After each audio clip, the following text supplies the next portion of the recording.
Hey there, listeners. Ready for a tale that'll make you think twice about crossing the wrong person?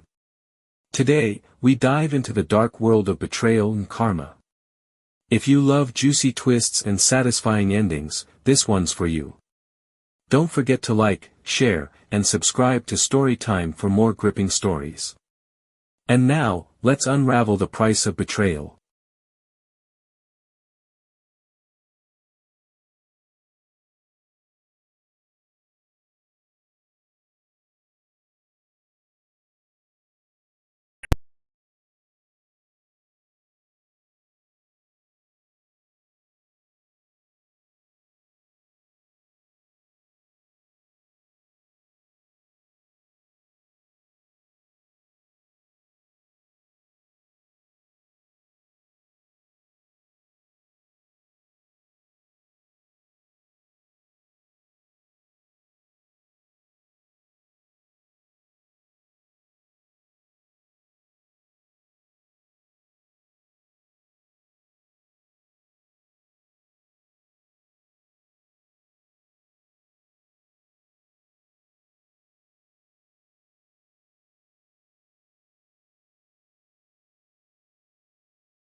Part 2. At home, Mira prepared Dev's favorite dinner, dal makhni and butter naan.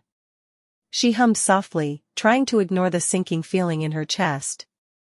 It wasn't one thing, but a series of small, almost imperceptible shifts. He came home later than usual these days, his excuses growing thinner. His phone, once casually left on the coffee table, was now glued to his pocket or placed face down. And the scent of perfume, subtle, floral, and definitely not hers, lingered faintly on his shirts. Her thoughts were interrupted when Dev walked in, offering a half-hearted smile. "Long day?" she asked, her voice gentle. "Always," he replied, kissing her on the forehead without meeting her eyes. That night, as Dev slept soundly beside her, Mira lay awake, staring at the ceiling. She couldn't shake the unease building within her. Part 3. The turning point came a week later. Dev had left his phone unlocked on the kitchen counter while showering. Mira wasn't one to invade his privacy, but her hands trembled as she picked it up. Scrolling through his messages, her worst fears were confirmed. Exchanges with her ranged from flirtatious banter to outright declarations of intimacy. "Can't wait to see you tonight." Mira's so clueless, it's almost boring. Mira's chest tightened, a storm of emotions swirling within her: shock, rage, heartbreak. She put the phone down just as Dev walked into the room, toweling his hair. "Everything okay?" he asked, noticing her pale face. "Yes," she lied, forcing a smile. But that night, as she lay in bed, she resolved to take back control of her life.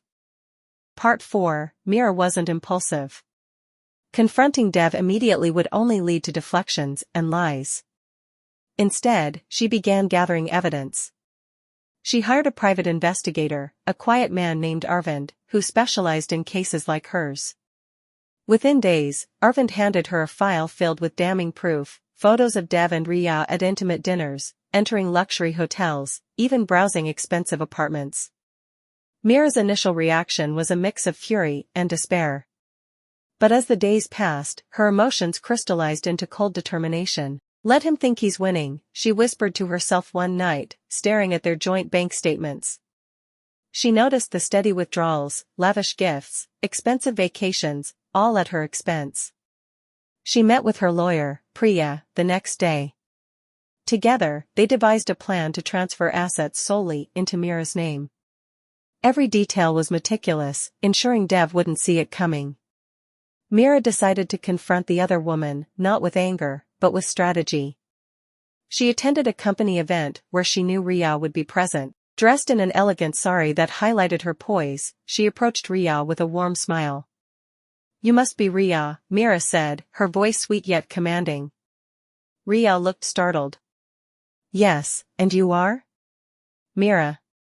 Dev's wife," she said, extending her hand. The silence that followed was palpable. I've heard so much about you, Mira continued. Dev says you're incredibly talented. I'm sure you're doing everything you can to keep up with his demanding expectations. Ria's discomfort was evident, but she forced a smile. Mira left her with a simple, parting remark, take care, dear. Men like Dev can be unpredictable. The seed of doubt had been planted. Part 5. On the morning of their anniversary, Mira woke early to prepare breakfast. She greeted Dev with a kiss and a beautifully wrapped box. For you, she said, her tone soft yet enigmatic. Dev opened it eagerly, only for his face to fall.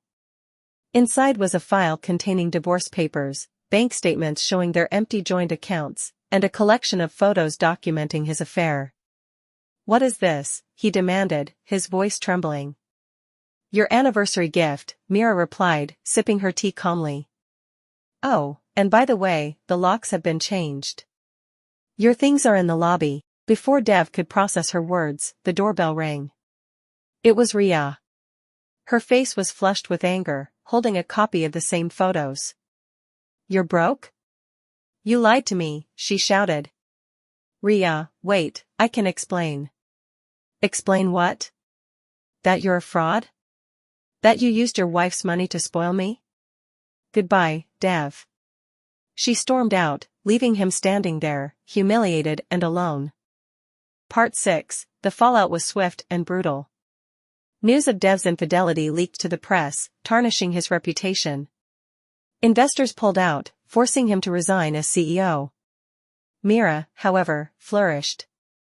With her newfound independence, she launched a successful interior design business. She rediscovered herself, surrounded by friends and supporters who admired her strength. One day, as Mira exited a cafe, she saw Dev sitting on a park bench. His suit was rumpled, his hair unkempt, and his once confident demeanor reduced to despair. Their eyes met, but Mira simply smiled and walked away. Dev sat there, haunted by the knowledge that he had destroyed the best thing in his life. And there you have it. Dev learned the hard way that betrayal comes with a heavy price tag. What do you think? Did Mira's revenge go too far, or was it justice served cold? Let us know in the comments below. And hey, don't forget to like, share, and subscribe to Story Time. Hit that bell so you never miss another twist-filled tale. Until next time, storytellers.